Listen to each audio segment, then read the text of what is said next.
Greetings, everyone. I am Pete Pardo from Sea of Tranquility. Welcome to another episode of my top 30 favorite title tracks of all time. We have reached pick number 10 as we continue to march to number 1, right? And of course, if a specific band happens to have more than one title track that would make our list, well, then we put them all in one episode, right? That's what we do. So in essence, we're having a lot more than 30 favorite title tracks this month, right? Which is a good thing. The more we talk about, the better, right? So today, a band that you all know I love quite a lot. I'm wearing my Van de Graaff Generator shirt here today for George LeMay and Eric Porter, right? Sal, I know you love this, right? I know you're a huge Van de Graaff fan. Chuck Alvarez is a big Van de Graaff fan as well. We have a lot of Van de Graaff fans who watch the channel. I don't think any are bigger than Sal, though. Sal is a huge Van de Graaff and Peter Hamill fan. So for today, I'm going to pick a band that has multiple releases here that have great title tracks, and I'm going to talk about 5 of them today. So the first was released on their album that came out October 1st, 1973, recorded at Paragon Studios and St. James Cathedral in Chicago, Illinois, produced by the band alongside Barry Mraz for Wooden Nickel Records. I'm talking about The Serpent Is Rising by Styx. Very cool title track here on this particular album, The Serpent Is Rising, which is their third studio album. So, they're not quite the big band yet. This album barely dented the Billboard Top 200 charts. But does have this very cool title track, which was written and sung by none other than their co-lead guitar player, who left the band a few years after this, John Kurulski. I can never say his name correctly. Kurulski. Something like that, right?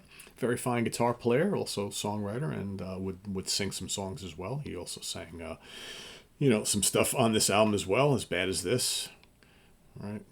Did backing vocals and whatnot, but mainly at this point in time, this early in the career, it's JY and Dennis doing all the lead vocals, and Mr. Young has got his fair share of vocals on this album. This is not a very Dennis DeYoung heavy album as far as like vocals.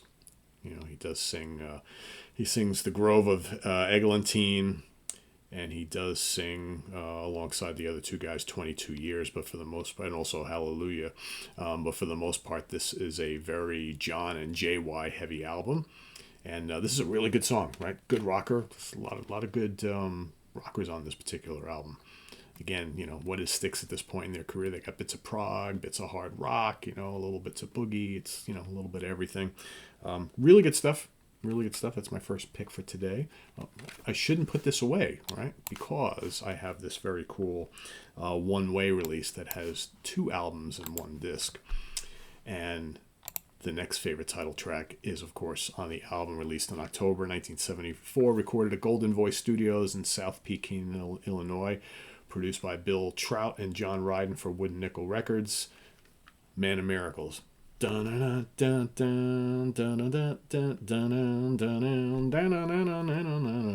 a very cool, heavy song, sung by James Young.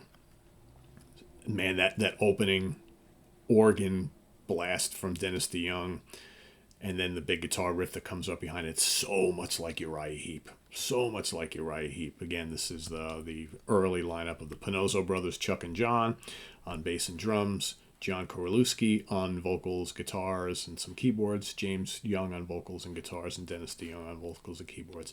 I absolutely adore Man of Miracles. Such a great song. On a pretty damn good album, too. And, we usually talk about where these songs are placed. Man of Miracles is the last song on the album. I'm totally fine with it being there. I think because Rock and Roll Feeling opens up the album, and that's a really good old album opener. And I think that Man of Miracles it sucks you have to wait till the end of the album to get to it, because for me it's the best song on the album. But sometimes, that's okay to have to wait all the way to the end. On the flip side, Serpent Is Rising is like track number 4 on side 2. Kind of bizarre. It's just kind of sitting there in the middle of everything, but whatever. Can't always have perfect placement, right? All right, so we're going to skip ahead a couple of albums for my next choice, which is released in October 1976, recorded at Paragon Studios in Chicago, Illinois. They like Chicago, right? They're from Chicago. That's where they recorded their albums. Produced by the band for A&M Records. The debut of Tommy Shaw and his song that he brought to the table, Crystal Ball, from the album of the same name. What an amazing song. Still to this day, one of my favorite Tommy Shaw compositions ever in this band. It's so powerful. That guitar solo is so good. What an amazing chorus. The whole song is just great, really dramatic. Again, an amazing vocal. Amazing vocal from Tommy. And this actually finishes off side one. It's the final song on side one. I'd even Put Me On starts off the album. It's a pretty good opener, and it leads up well to Crystal Ball, because then you got Mademoiselle and then Jennifer. Jennifer's so good. But I almost think the Crystal Ball might have been a really good album opener. Really good. Well, but whatever. And it ends great, right? You got This Old Man and Claire de Lune. Ballerina finishes off side two. Wow, so good. So good. I mean, Claire de Lune, Ballerina is a great showstopper of a track. So, kind of when you think about it, my two favorite songs on the album are Crystal Ball and Claire de Lune, Ballerina. They both finish off each side of vinyl. Maybe that's just the way it's supposed to be, right? Really good stuff. All right, next up, we're going to go to the next album, right? Released on July 7th, 1977, 7/7/77. Recorded at Paragon Studios once again by the band for A&M Records. Talking about Grand Illusion. Yes. And here it is, the opening track. And it's a doozy. It's great. It's epic. It's big. It's bombastic. It's so well constructed.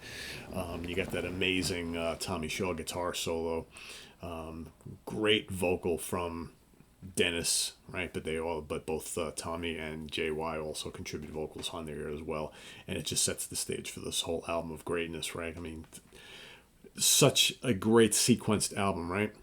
You got Grand Illusion going right into Fooling Yourself, right into Superstars, and then Come Sail Away finishes out side one. Boom, boom, boom, boom, boom. And then we're on side two, kicks your ass right off the start with Miss America. Then you got these great deep cuts, Man in the Wilderness, Castle Walls, and the grand finale. It's absolutely perfect. It's perfect. One of the perfect albums in rock history for me is the Grand Illusion. So good. And again, this is, Dennis, James, Tommy, Chuck, and John, right? Which we will continue on to their next album, which was released September 1978. Once again, recorded at Paragon Studios, as well as some stuff done in the St. James Cathedral, right? 'Cause you got to have that pipe organ, right? Produced by the band for A&M Records. I'm talking about Pieces of Eight.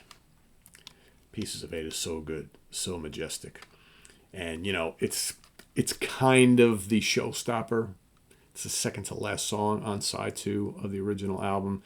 Aku Aku finishes things off, which is, mostly an instrumental, very cool, and it kind of takes you out.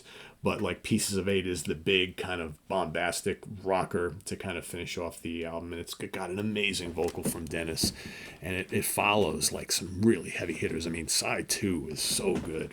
Blue Collar Man, Queen of Spades, Renegade, then into Pieces of Eight, then Aku Aku. Not that side one, not that it isn't great too, but side two is the heavy hitter side on this particular record. I always love that back cover photograph. Very cool stuff.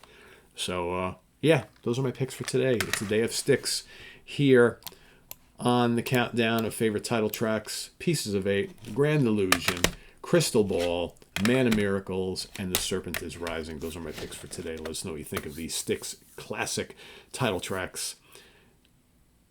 But list yours down below in the comments, and we'll see you soon tomorrow for more stuff. But don't touch that dial today. We've got 3 Ranking the Album shows coming up today. We've got Lion, Artemis Pyle Band, and At the Gates. We have another show for you today, which you're going to see shortly. You'll hear more about later on today. The return of a show that was much beloved on the channel that we kind of did away with for a while because it seemed like it was a lot of homework for people to do. But we've decided we're putting the review crew is going to be on hiatus for a little while. Hopefully it's coming back, but it's going to be on hiatus for a little while. Jamie's taking a break for a bit, but we will hopefully be bringing that back. But in the interim, we've got the return of another show, and we'll have its first episode for you today. So stay tuned for that. Also, I'm going to do a review. I'm going to see if I can snag my brother to do it with me. We're going to do a review of the Michael Schenker Group show last night in Newton, New Jersey. So Lots of stuff coming up. Thanks for watching. Visit us on the web at www.seatranquility.org. We're on Facebook, YouTube, and Instagram all the damn time. Please subscribe if you haven't already and click on that notification bell so you get alerted of all of our content as a post. And please do hit the like button before you leave. I am Pete Pardo. Thanks for watching, everybody. See you soon. Bye-bye.